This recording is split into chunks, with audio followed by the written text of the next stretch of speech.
Chile, 12 de diciembre de 2025. Hoy el análisis nos lleva a una nueva ley que busca transformar la artesanía de patrimonio a una verdadera industria.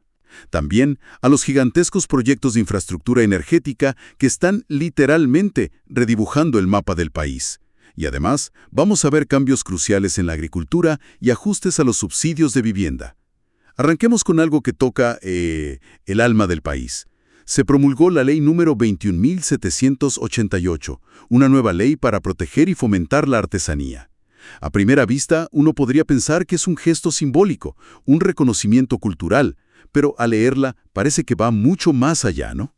Muchísimo más. Es, de hecho, un cambio de paradigma, total. ¿A qué te refieres con cambio de paradigma? A que se deja de ver la artesanía como algo meramente folclórico, digamos, para la foto, y se empieza a tratar como una industria creativa, con un plan de desarrollo serio y con herramientas de verdad. O sea, se le da una estructura. Exacto. La ley crea por primera vez una institucionalidad robusta para un sector que es clave en la identidad, pero que, bueno, históricamente ha estado muy desprotegido. De acuerdo, vamos a desglosar eso. ¿Cómo se construye esa institucionalidad?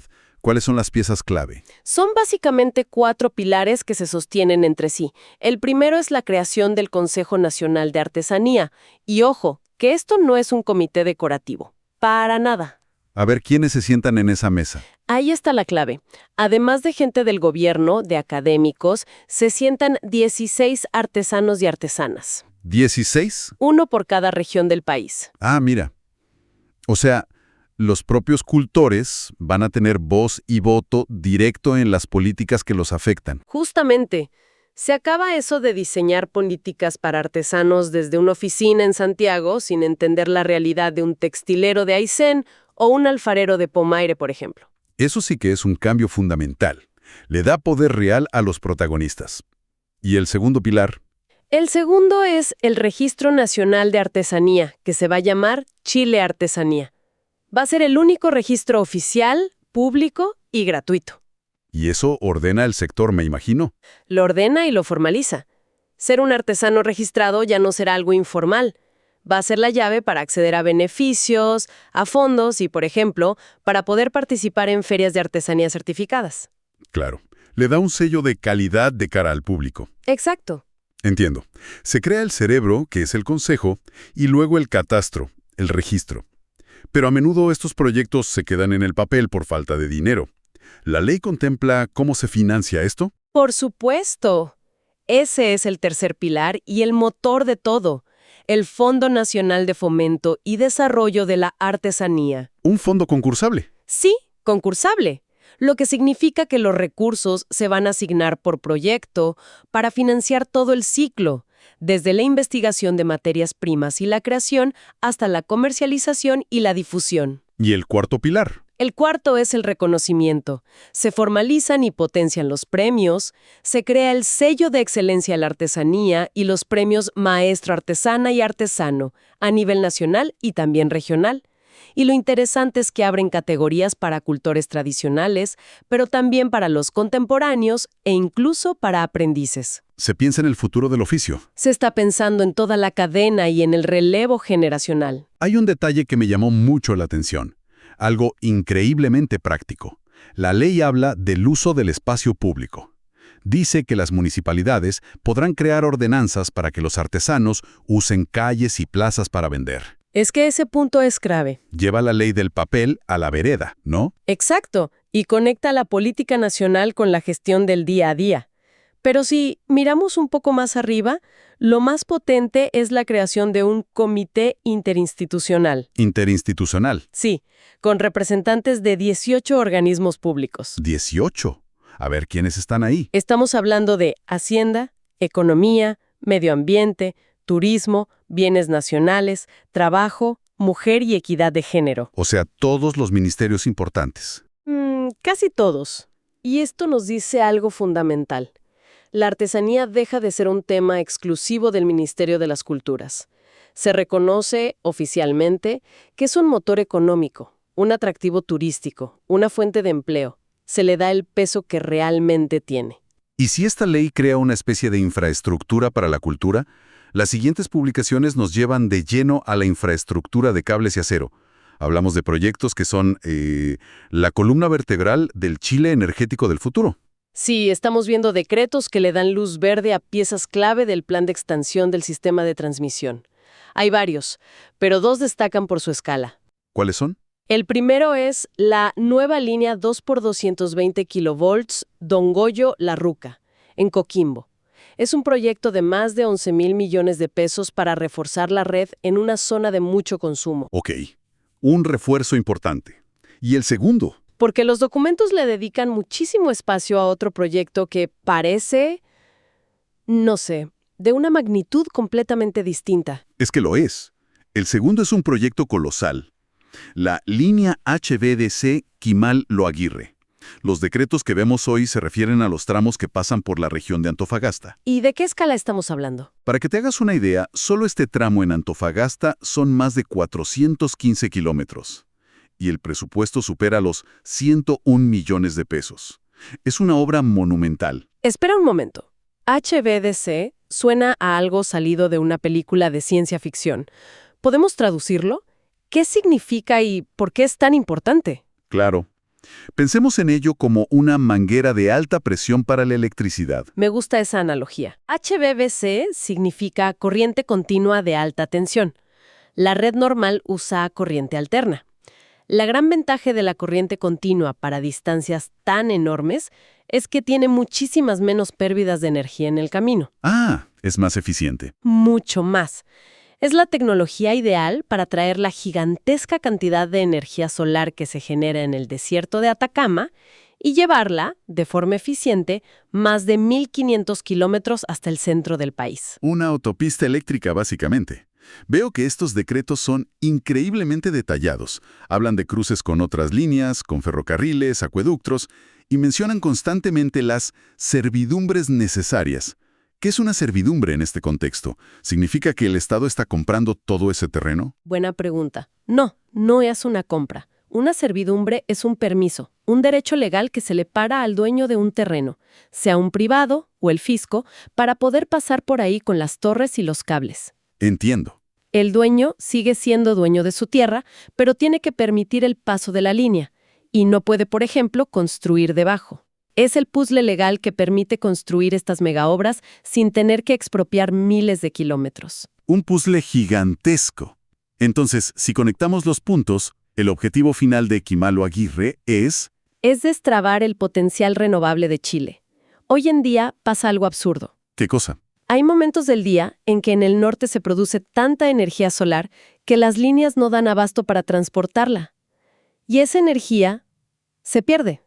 Se vierte, como se dice técnicamente. No se puede creer. Bueno, esta nueva autopista eléctrica busca eliminar esas congestiones. Busca que toda esa energía limpia y barata del norte llegue a donde se necesita. Es la obra más crítica para la transición energética del país. Claro, esta es la visión macro, el gran plan.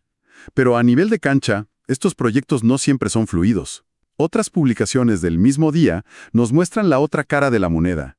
Vemos que se admiten a trámite reclamos contra un parque eólico en Ñuble y contra un proyecto inmobiliario en Los Ríos.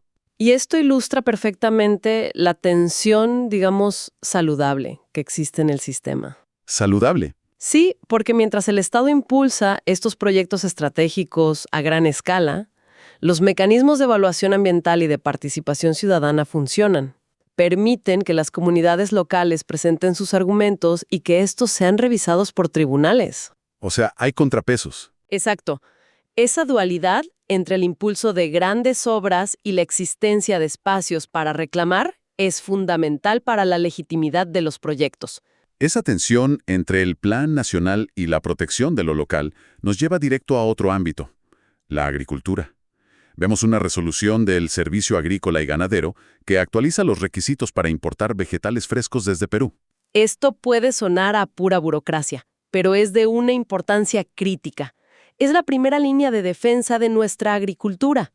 La resolución busca evitar la entrada de plagas cuarentenarias. Se mencionan algunas con nombres que asustan, como la polilla Helicoverpa armagera. ¿Es tan seria la amenaza? Es una muralla sanitaria en toda regla. Una sola de estas plagas que logre entrar y establecerse en Chile podría significar la ruina para miles de agricultores, pérdidas de millones de dólares. Wow. Por eso la resolución es tan estricta. Exige declaraciones adicionales en los certificados fitosanitarios que vienen de Perú, garantizando que productos como porotos o maíz vienen libres de estos insectos. Ese papelito es como el pasaporte para cada caja de verduras. Y veo que no se queda solo en el papel. También hay reglas para los envases, el transporte. Por supuesto, los envases tienen que ser nuevos, de primer uso, para evitar polizones. El transporte, sellado. Y todo se inspecciona al llegar. Es un sistema de bioseguridad muy, muy robusto. Y de la protección de nuestra comida, pasamos a algo que toca el techo sobre nuestras cabezas, la vivienda. Hay un decreto que modifica el subsidio a la tasa de interés de los créditos hipotecarios. Es un ajuste técnico, pero con un impacto muy real en la gente. La ley que creó este beneficio es bastante nueva, y ahora se están afinando los detalles para que funcione bien en la práctica. ¿Qué detalles, por ejemplo? Por ejemplo, se aclara un punto clave sobre cuándo empieza a correr un plazo de 6 meses que tienen los bancos para capitalizar intereses. A ver si lo entiendo bien. Este es un detalle que parece súper denso, pero para cualquiera que haya comprado una vivienda, sabe que el tiempo que pasa entre que uno firma la escritura en la notaría y que la propiedad finalmente queda inscrita en el conservador de bienes raíces puede ser una pesadilla de meses. Este cambio alinea el subsidio con esa realidad. Exactamente. La norma ahora dice que ese plazo corre desde la inscripción en el conservador, que es cuando el crédito se perfecciona legalmente, no desde la simple firma. Ah, perfecto. Es un cambio que alinea la ley con la realidad del trámite y le da más certezas a todos. También se adelantan las fechas de pago del subsidio a los bancos para calzar mejor con el año presupuestario. Son esos pequeños engranajes que hacen que la gran maquinaria de una política pública funcione. Y para cerrar el panorama, vemos un mosaico de la actividad diaria. La licitación para diseñar una escuela en Lonquimay, una citación a un aumento de capital, el inicio de la consulta ciudadana para un embalse. El país no se detiene. Hoy hemos visto un mosaico de cómo se construye y se regula un país. Desde el reconocimiento a sus artesanos, dándoles una estructura para el futuro, pasando por la construcción de la red energética para los próximos 50 años, hasta el ajuste de las reglas que protegen nuestra agricultura y facilitan el acceso a la vivienda. Es que lo revelador es ver cómo estos documentos son, en esencia, un registro de la planificación del futuro. Vemos proyectos a 2, 5, 10, 20 años plazo.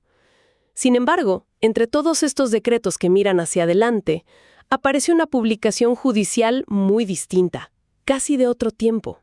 ¿A qué te refieres? Es la tercera y última citación de un tribunal para que se presenten quienes tengan noticias de Rodrigo Andrés Muñoz Herrera.